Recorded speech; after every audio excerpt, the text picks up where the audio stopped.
Vietnam begins to discuss what happens post-China for their economy. Can you shed some light onto that and kind of what this is looking like?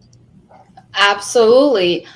So last Sunday, I believe the Chinese Communist Party's economic department released certain data that was very shocking to the public. And so the direct investment liabilities and the balance of payments of China stood at 33 billion last year, according to CCP State Administration of Foreign Exchange. And it was recorded as 82% lower than previous years and the lowest since the 1990s.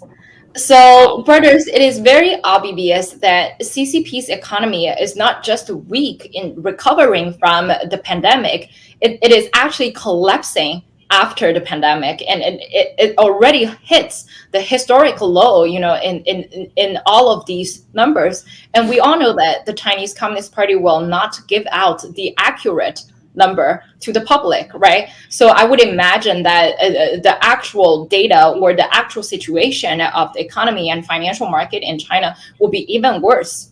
And on the other hand, we have been aware that lots of European and Western production lines have already withdrawn their services and factories in China.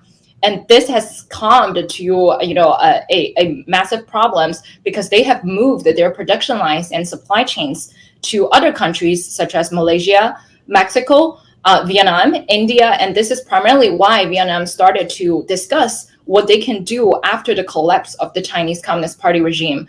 So all these consist of the decoupling elements that we observed from the United States or from the West in general to communist China. And, I want to specifically mention that CCP does understand that ultimately the Western world or the United States will choose to decouple from communist China to save their own economy.